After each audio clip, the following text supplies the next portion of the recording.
નમસ્કાર, સીધો સંવાદમાં આપનું સ્વાગત છે. હું છું નેહલ. ચૂંટણીની જ્યારે આપણે વાત કરીએ છીએ ત્યારે મહત્વપૂર્ણ છે કે ગુજરાતમાં 6.5 કરોડની જનતા અને તેમાં જે મતદારો છે એને ક્યાંક આપણે કહેવાનું છે કે આ કામ અમે કર્યા છે, આ કામ અમે કરવા જઈ રહ્યા છે, આ કામ અમે ભૂતકાળમાં કર્યા છે, પરંતુ એમાં પણ ક્યાંક આપણને જોવા મળે છે કે જે દોષારોપણ થાય છે કે આ મેં કર્યું છે કે આ અમે કર્યું છે. આ વાત એટલા માટે આપણે કરીએ છીએ કારણ કે અત્યારે જે જુદા જુદા સૂત્રો અત્યારે જે ચૂંટણી બજારમાં ચાલી રહ્યા છે એમાં ભારતીય જનતા પાર્ટીની વાત હોય તો તેઓનું બહુ સ્પષ્ટ કહેવું છે કે આ ગુજરાત મેં બનાવ્યું છે. ત્યારે કોંગ્રેસનો સામે વળતો પ્રહાર છે તો પછી તેની પહેલાંની સરકારોએ શું કર્યું હતું? એક બાબત આ છે. નવો જે કોંગ્રેસ તરફથી સૂત્ર આવ્યું છે તે આ છે કે આ વખતે મેળ નહીં પડે. તો બીજી બાજુ અમિત શાહે આજે કેન્દ્ર પર ચાબખા માર્યા હતા. તો આ જ વિષય પર આપણે ચર્ચા કરવી છે. ટાઇટલ આપ્યું છે ચૂંટણીમાં તું મેં મેં.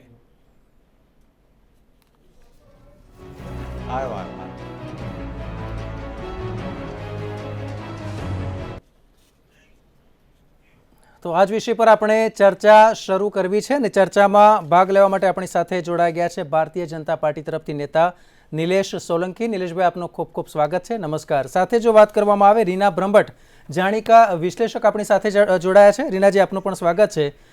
કોંગ્રેસના નેતા ડોક્ટર નિકુલ પટેલ પણ આપણી સાથે જોડાઈ ગયા છે. નિકુલભાઈ, આપનું પણ ખૂબ ખૂબ સ્વાગત છે. અને ટૂંક સમયમાં આપણી સાથે રાજકીય વિશ્લેષક વાસુદેવભાઈ પટેલ પણ જોડાશે. પરંતુ આજે જે પ્રમાણે આપણે વાત કરી રહ્યા છે, બજારમાં જુદા જુદા સ્લોગનો ચાલી રહ્યા છે, ત્યારે મતદાતા ક્યાં જશે, મતદાતા શું વિચારશે, કઈ રીતે વિચારશે, તેના પર અત્યારે આપણે નજર કરવી છે. આજે જો વાત કરવામાં આવી તો અમિત શાહે, કેન્દ્રીય ગૃહમંત્રી, તેમણે જુદા જુદા સ્થળે જે પ્રમાણે જનપ્રચાર કર્યો છે ત્યારે કોંગ્રેસ પર સીધા જ ચાબખા માર્યા છે. ત્યારે પહેલા આપણે એ બાઇટ જોઈએ કે જેમાં કોંગ્રેસ પર ચાબખા મારતા અમિત શાહે શું કહ્યું. 10 વર્ષ સુધી કોંગ્રેસની સરકાર હતી. સોનિયા ગાંધી, મનમોહનની સરકાર, પાકિસ્તાનથી રોજ આલિયા, માલિયા, જમાલિયા ઘૂસી જતા હતા. આપણા જવાનોના માથા કાપી લઈ જતા, અપમાનિત કરતા હતા. કોંગ્રેસના વડાપ્રધાનમાં ઉફ કરવાની હિંમત નથી. ઉફ કરવાની. નરેન્દ્રભાઈની સરકાર આવી, પાકિસ્તાને ભૂલ કરી દીધી. એ ભૂલી ગયા કે કોંગ્રેસની સરકાર નથી, ભાજપની સરકાર આવી ગઈ અને મોહની બાબા મનમોહન સિંહ નહીં, નરેન્દ્ર મોદી પ્રધાનમંત્રી છે. ભાઈ,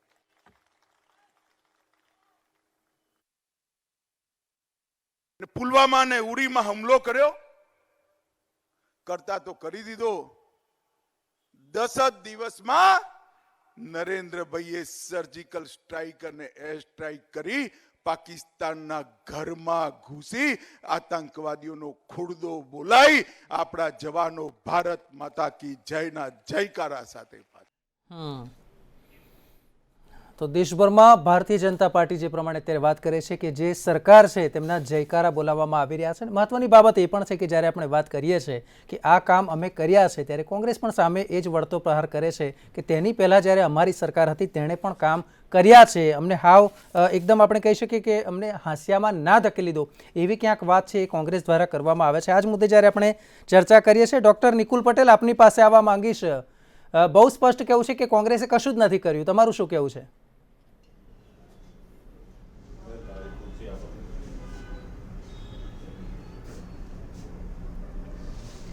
કોંગ્રેસના કામ બોલે છે અને કોંગ્રેસના નામ બોલે છે એવા સ્લોગન સાથે આ વખતે અમે ચૂંટણી પ્રચાર ચાલુ કર્યો છે.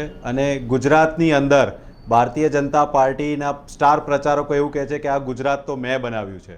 આ મેં બનાવ્યું છે એની અંદર વ્યાખ્યામાં જ આવી જાય છે કે દરેક ગુજરાતીનો એની અંદર સહયોગ છે.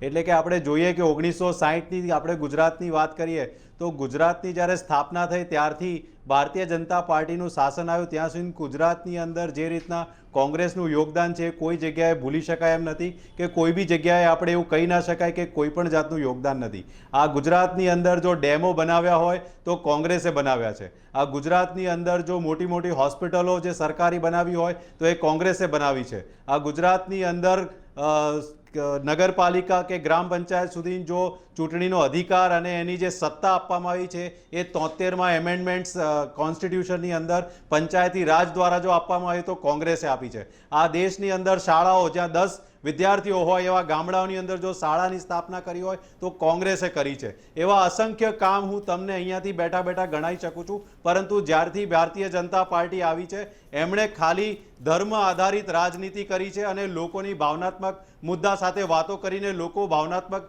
મુદ્દા પર એમની પાસે વોટો લીધા છે. પરંતુ હવે ગુજરાતની જનતાને ખ્યાલ આવી ગયો છે કે ભાવનાત્મક મુદ્દાથી પોતાનું પેટ નથી ભરાવાનું, ભાવનાત્મક મુદ્દાથી કોઈ જગ્યાએ શાળાઓમાં ફી ઓછી નથી થવાની, ભાવનાત્મક મુદ્દાથી કોઈ જગ્યાએ 500 રૂપિયા ગેસનો બોટલ નથી મળવાનો. ખાલી એજન્ડા પૂરતી વાતો કરી લોકોને ભરમાવાની જે વાતો છે હવે બંધ કરે. એટલા માટે જ અમે કહીએ છીએ કે કોંગ્રેસનું મોડલ આ દેશની અંદર એસ્ટાબ્લિશ છે અને આવનારા દિવસોમાં કોંગ્રેસનું જે કામ છે એ બોલશે અને લોકો એને જોઈને વોટ નાખશે. કારણ કે ભારતીય જનતા પાર્ટીનો જે વિશ્વાસ છે 27 વર્ષનો એ તહેસ નહેસ થઈ ગયો છે. એમની પાસે કોઈ મુદ્દા નથી, કોઈ નેતા નથી, ખાલી ને ખાલી ભાવનાત્મક મુદ્દાઓની વાત કરીને લોકોને ભરમાવાની વાત કરે છે. પણ ગુજરાતની 6.5 કરોડની જનતાને હવે ખ્યાલ આવી ગયું છે કે ભારતીય જનતા પાર્ટી માટે લોકો માટે કોઈ મુદ્દા નથી. નિકુલભાઈ, જે પ્રમાણે આપણે વાત કરી, ફરી એકવાર આપની પાસે આવીશ. મારે જાણવું છે કે 1997 પહેલા કોંગ્રેસે શું કર્યું, કયા કામ કર્યા?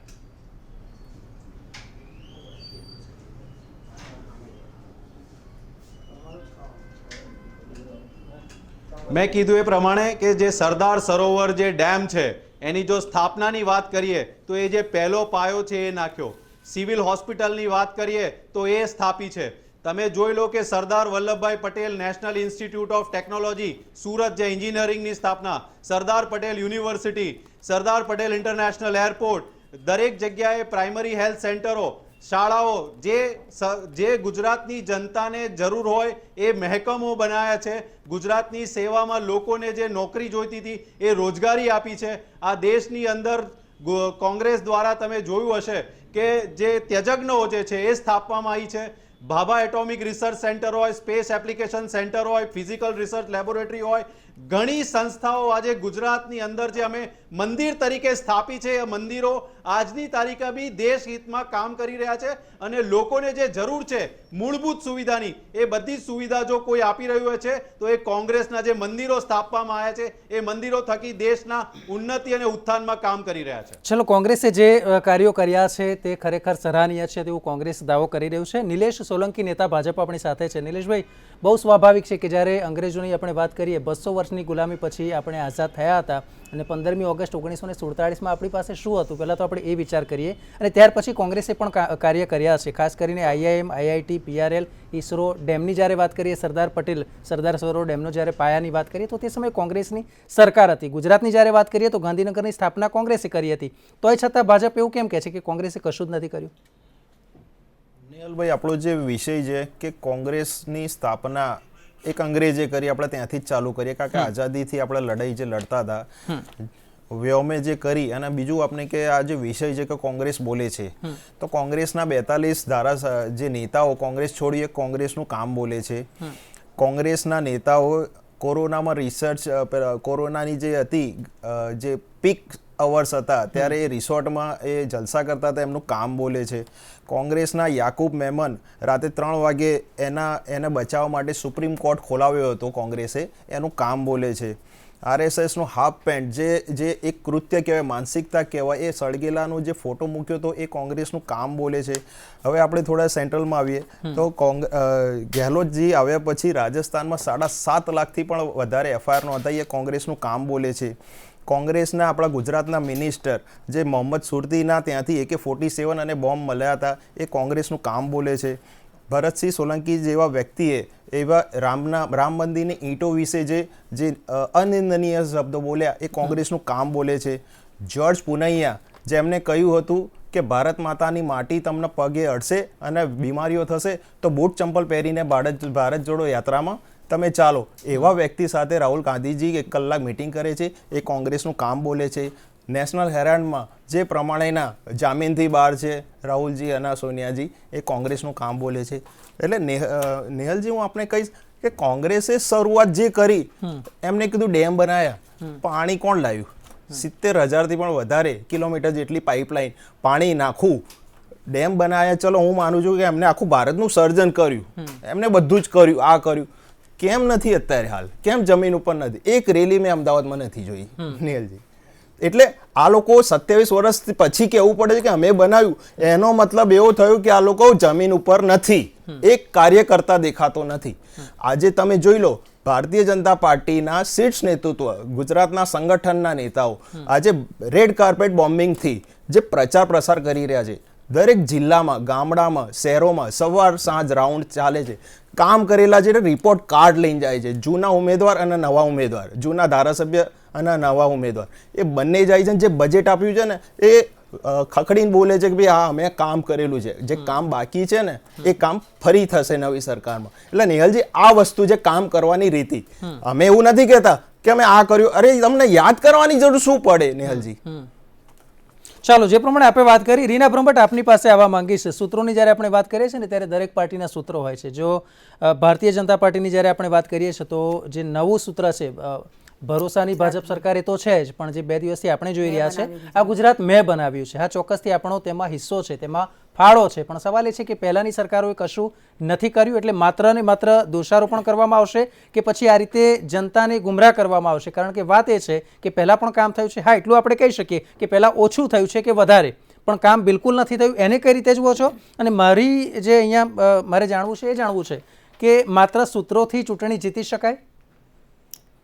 નેહલભાઈ, વાત આમાં એવી છે કે મારો પહેલો સવાલ બંને પાર્ટીને અને તમને બી, કે ખરેખર આપણે ચૂંટીને કેમ લાવીએ છીએ? મુખ્ય મુદ્દો એ છે કે બંને પાર્ટી કહે, માની લીધું કે બંને કામ કર્યું છે, તો પરંતુ બંને કામ કર્યું છે તો કામ કરવા માટે તો પ્રજા ચૂંટીને લાવે છે, અને બીજું ફંડિંગ પણ પ્રજાનું જ હોય છે. તમે જો વિવિધ ટેક્સો હોય છે, ટેક્સ પર પણ એડિશનલ ટેક્સ હોય છે, એના પણ સબ ટાઇટલ હોય છે, એટલે ટેક્સો કેટલા હોય છે.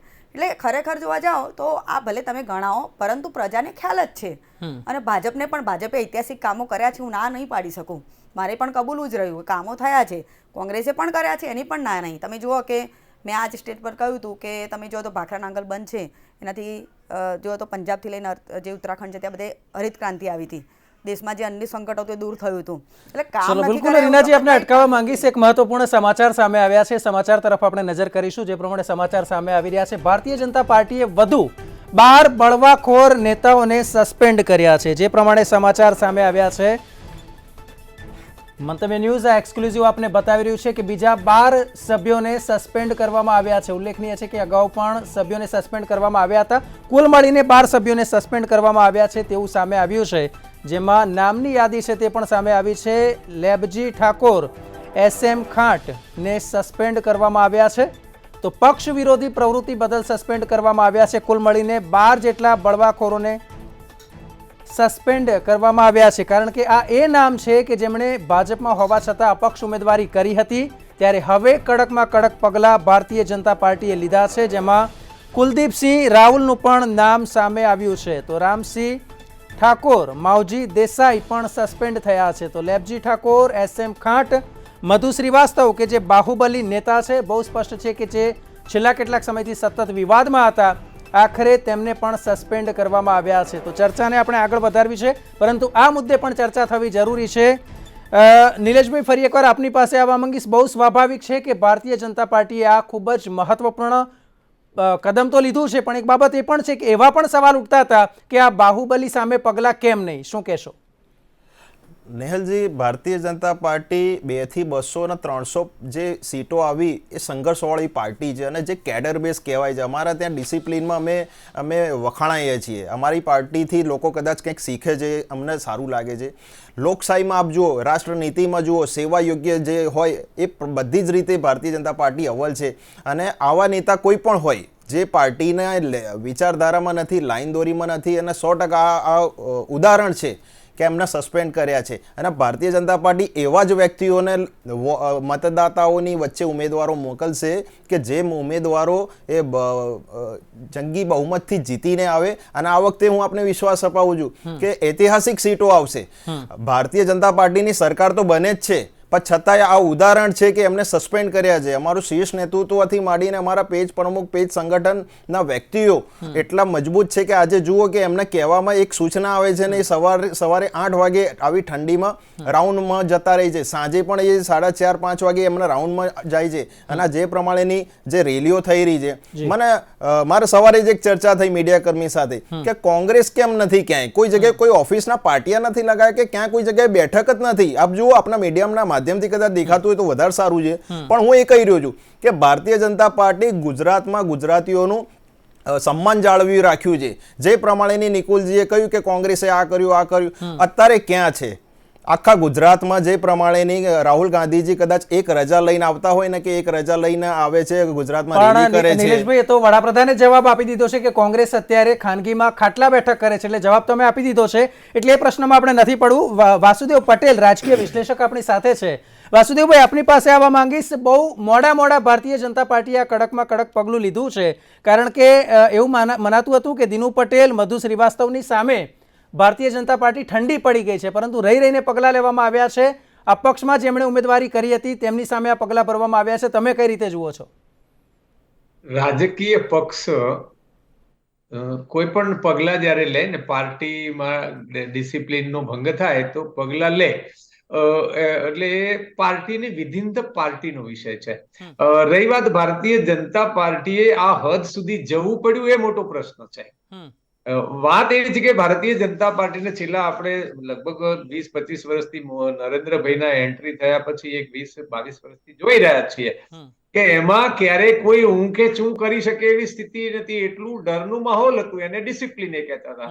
આ વખતે એમાં ભડાકો થયો છે અને આટલા બધા લોકોને સસ્પેન્ડ કરવા પડે એટલે કોંગ્રેસ કરતા પણ એમની હાલત ખરાબ થઈ છે. એ જે બતાવે છે અને હવે એ બચવા ચોક્કસ પ્રયત્ન સ્વાભાવિક છે કે પાર્ટી ચૂંટણી વખતે તો આ કરે. હું એવું માનું છું કે ભૂતકાળનો જે અનુભવ છે, ચૂંટાયા પછી આ જ લોકો જો એમાંથી 3 ચૂંટાશે તો એને પ્રવેશ આપી દેશે, કારણ કે અપક્ષ હોય છે. એટલે આ છે ને પ્રજાને બતાવવાના, એટલે હાથીના બતાવવાના અને જે બે જુદા હોય ને ચાવવાના, એને જેવી સ્થિતિ છે. એટલે ચૂંટણીમાં આ ન કરે ને તો એની ઊંધી અસરો પડે, એટલે કરવું જ જોઈએ. એને કર્યું છે, વ્યાજબી પણ છે, કારણ કે પાર્ટીની શિસ્તમાં ના રહે તો આ કરવું જોઈએ. એટલે આ થયું છે એવું દેખાય છે. ચલો, બહુ સ્પષ્ટ આપે જે વાત કરી. આપણે નેતા કોંગ્રેસે ડોક્ટર નિકુલ પટેલને પણ આ સવાલ પૂછીશું કે નિકુલભાઈ, આમાંથી જે સસ્પેન્ડ કરવામાં આવ્યા છે તેમાંથી કેટલાકને કોંગ્રેસે ટિકિટ આપી છે, શું કહેશો?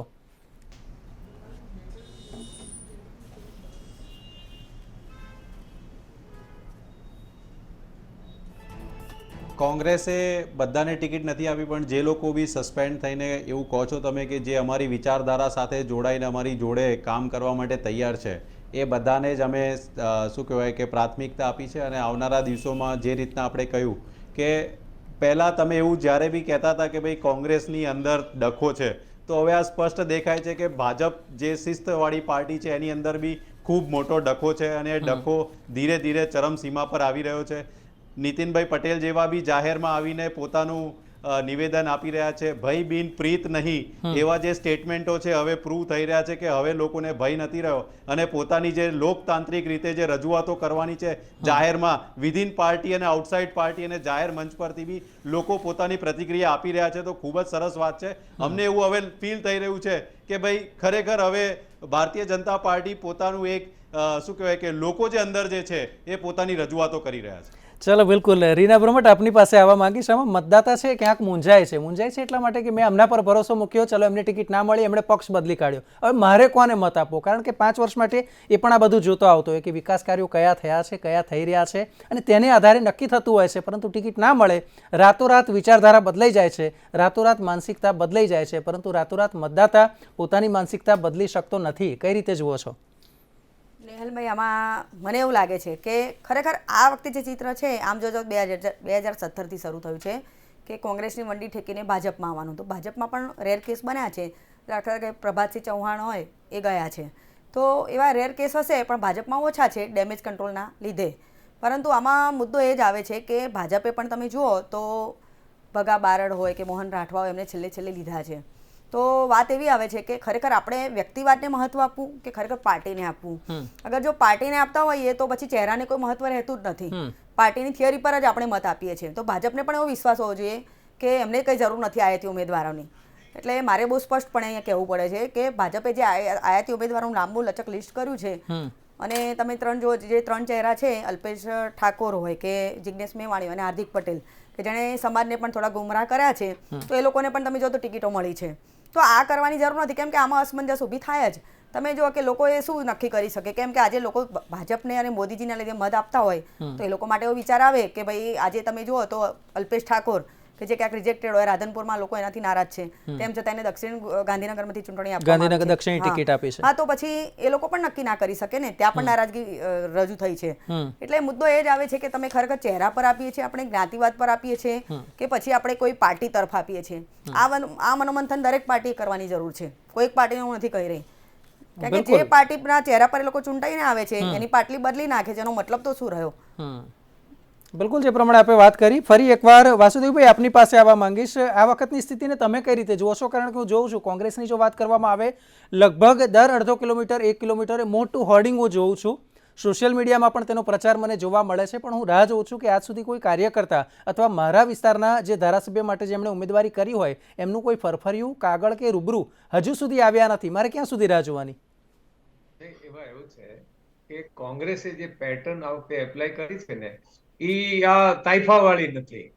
એટલે એને 8 મુદ્દા ઘરે ઘરે પહોંચાડ્યા, એટલે એને કાર્યક્રમ જ બધા આપ્યા છે, બૂથ મજબૂત થાય, મતદાતા સુધી પહોંચી શકાય એમ. અત્યારે પણ ઉમેદવાર તો હજુ હવે નક્કી થયા છે ને, કારણ કે એમાં નંબરની આવશ્યકતા હોય છે એના પેમ્પલેટમાં, કારણ કે મતદાનનો નંબર બધા મૂકતા હોય છે, અને ઉમેદવારો હમણાં નક્કી થયા છે, એ પણ કરશે. પણ મૂળ વાત એવી છે કે આ વખતે જે તમે કેવી રીતે જોઈ રહ્યા છો, તો આ વખતે ભારતીય જનતા પાર્ટીએ ભરોસાની સરકાર એવો શબ્દ વાપરવો પડ્યો છે.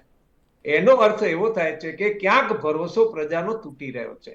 સભામાં જે રીતે લોકો આવતા નથી, ખુરશીઓ ખાલી રહે છે, જે 2 દિવસથી જે આપણે જોઈ રહ્યા છીએ, એટલે એ જે ભરોસો જે તૂટ્યો છે, એટલે એમને પછી ભરોસો વિષય અને તમારી હાજરી, અમારો ભરોસો, આ બધા વિષયો એમને ડેવલપ કરવા પડ્યા છે. અને બીજું કે અમિતભાઈએ શંકરભાઈને છૂટા છે તો મોટો હોદ્દો આપીશું એવું કેવું પડ્યું છે. નરેન્દ્રભાઈ એવું કહી રહ્યા છે કે મારા વતી લોકોને તમે નમસ્કાર કહેજો, તો મારા વતી તમે અપીલ કરો, એટલે મારા ચહેરા ઉપર મત માગો. એટલે આ બધું એ બતાવે છે કે લોકોનો જે ભરોસો છે એ ગુજરાત સરકારમાંથી, ગુજરાત ભારતીય જનતા પાર્ટીમાંથી ક્યાંક તૂટ્યો છે. અને એના જ પરિણામે આ બધા ઇક્વેશન, ભારતીય જનતા પાર્ટીમાં પણ આવડો મોટો ડખો થયો એનું કારણ એ જ છે કે એમને એવું લાગતું હશે, લાગી રહ્યું હશે તો જ આ થાત. બાકી તો ભાજપની જ સરકાર બનવાની હોય એવું હોય તો આ લોકો સામે આવે નહીં. અત્યાર સુધી કોઈ આવ્યું નથી, અને બધાને ખબર છે કે તંત્ર કેવી રીતે બધાને પરેશાન કરે છે, કરી શકે છે.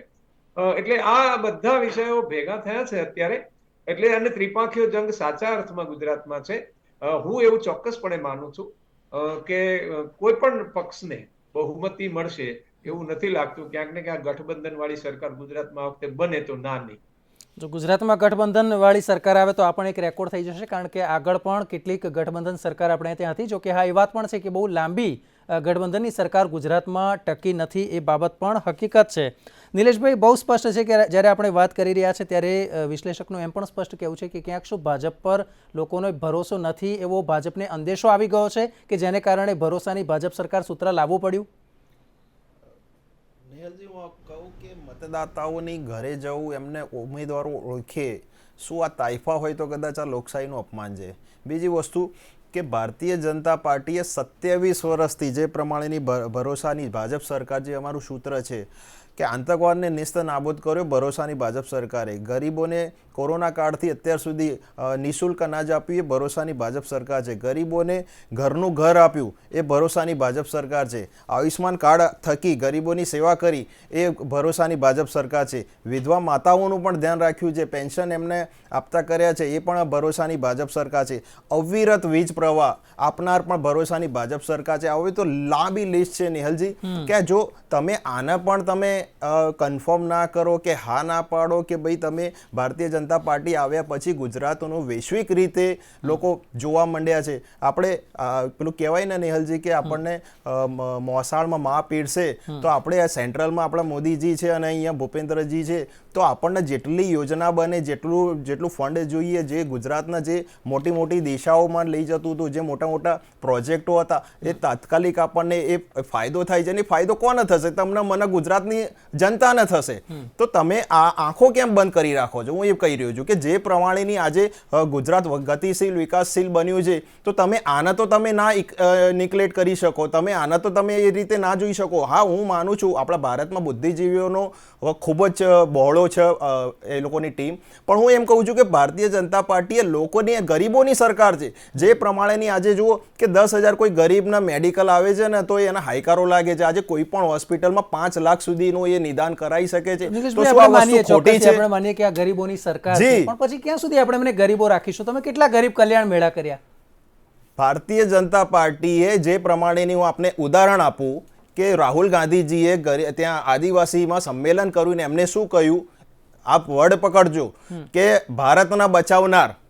આ એક સમાજ, કોઈ સમાજનું નામ નહીં લઉં, કારણ કે ભારતીય જનતા પાર્ટી સર્વ સમાજને સાથે રાખીને ચાલે છે. એમના પ્રદેશ અધ્યક્ષ કોંગ્રેસના જગદીશજી એવું કહ્યું કે કોઈ એક સમાજનો તિજોરી પર હક છે. એમના પેલા સિદ્ધપુરના જે ઉમેદવાર છે એમને એવું કહ્યું કે ભારત એક જ સમાજે બચાવ્યું છે. તો તમે તૃષ્ટિકરણની રાજનીતિ તો તમારા શીર્ષ નેતૃત્વને માંડીને ઉમેદવાર સુધી કરી રહ્યા છે, જ્યારે ભારતીય જનતા પાર્ટીએ સર્વ સમાજના આગળ લઈને ચાલનારો ભારતીય જનતા પાર્ટી પક્ષ છે અને એ સરકાર છે.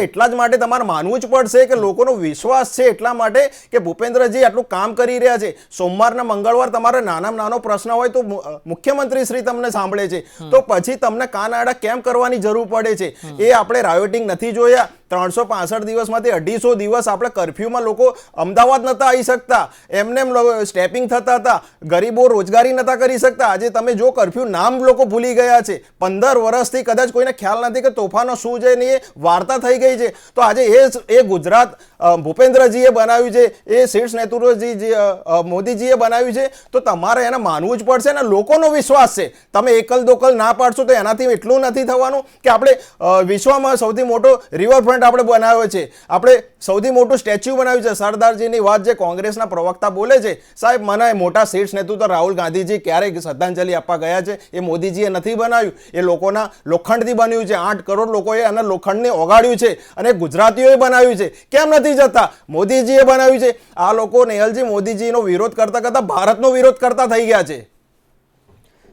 જી રીના બ્રહ્મભટ્ટ, આપની પાસે આવવા માંગીશ. આ વખતે મેળ પડશે કે નહીં પડે? મને પણ એવું લાગે છે, હું વાસુદેવભાઈની વાત સાથે સંમત છું. કેમ કે શરૂઆત આપની પણ ધમાકેદાર હતી. ભાજપ માટે આપણને ભરોસો છે નથી એવું નથી, કેમ કે લોકોનો ભરોસો એક સીધી વાત છે કે વ્યક્તિગત ચહેરાના બદલે ભાજપ અને મોદીજી માટે વિશેષ છે. એ તો મારે અહીંયા કબૂલવું જ રહ્યું. પરંતુ તમે જુઓ કે અહીંયા મેં અગાઉ બી કદાચ કહ્યું છે કે સામૂહિક નેતૃત્વ જે કહેવાય એની ભાવના ખતમ થઈ ગઈ છે, જોવા નથી મળતું.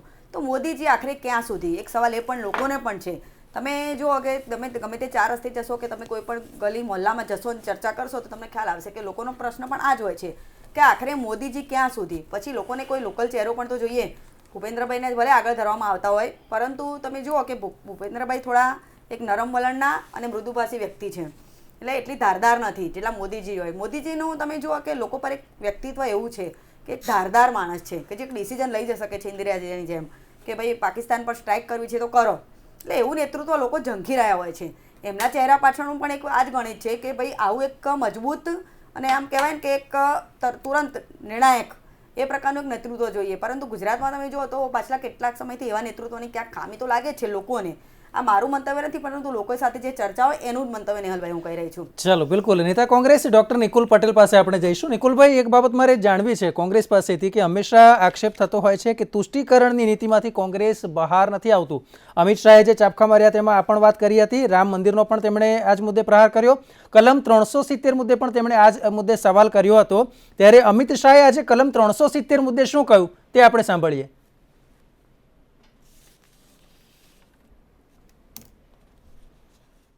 હું બિલ લઈને ઉભો થયો લોકસભામાં, એટલે કોંગ્રેસ, સપા, બસપા, મમતા, સમતા જેટલું ટોરું છે બધું કાઉ કાઉ કાઉ કાઉ કાઉ કાઉ કાઉ કાઉ કે ના કરશો ના કરશો. મેં કહ્યું પણ કેમ? કે કાશ્મીરમાં લોહીની નદીઓ વહેશે. અરે રાહુલ બાબા, 370મી કલમ હટી ગઈ. લોહીની નદીઓ છોડો, કોઈની કાંકરી ચલાવવાની હિંમત નથી થઈ. કાંકરી ચલાવવાની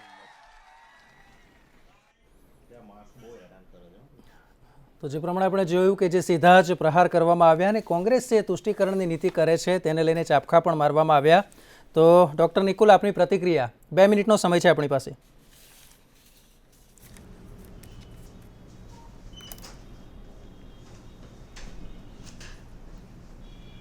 કોંગ્રેસે કોઈ દિવસ રાજકીય કે ધાર્મિક તૃષ્ટિકરણ કોઈ દિવસ કર્યું નથી અને હંમેશા અમારા મૂળભૂત જે છે સંવિધાન કે લઈ લો દરેક ધર્મને સાથે રાખીને ભાવના છે. અમે લોકો હંમેશા દરેક લોકોને સાથે રહીને ચાલવાવાળા લોકો છે ને દેશ આઝાદ થયો ત્યારથી તમે જોઈ શકો છો કે જે રીતના આ દેશના અંદર પાયાના કામ થયા એમાં દરેક ધર્મના લોકોને ઇક્વલ ઓપોર્ચ્યુનિટી માટે મળ્યું છે.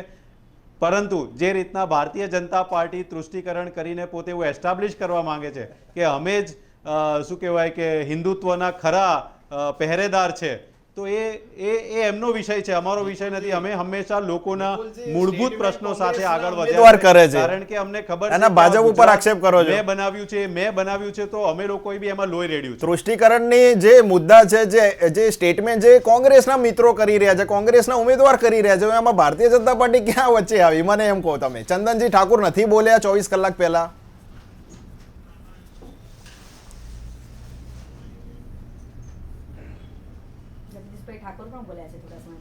મેં એમને 3 ઉદાહરણ તો આપ્યા, પણ પછી એમની જોડે જવાબ ના હોય તો આપણે સમજીએ તમે બોલી છીએ. લીધું, હવે તો હું મારી પ્રતિક્રિયા આપું. જી બોલો.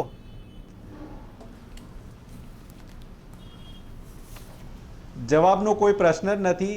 આ દેશની અંદર નથી જવાબ નથી, એનો મતલબ એવો થાય છે. નિકુલજી જોઈ રહ્યા છે, બરાબર છે. તમે જે રીતના લોકોની અંદર ભડકાઉ ભાષણ કરીને જે ભડકાઉ ભાષણ કરી રહ્યા છો એ તમે કરી રહ્યા છો. તમે જોયા છે કે તમારા કેટલા નેતાઓ કઈ રીતના ભડકાઉ ભાષણ કોણ કરી રહ્યું છે લોકોના ખ્યાલ વાત છે. ત્યાં જ આવીને ઊભી રહે છે કે ભાજપ હોય કે કોંગ્રેસ હોય, પરંતુ હા, જે જનતા સાથે ક્યાંક એક બાબત આપણે ચોક્કસથી કહી શકીએ કે આ જે સૂત્રો છે, પરંતુ સૂત્રનું પાલન ક્યારે થાય છે કે કેટલું થાય છે એ ચોક્કસથી એક સવાલ છે.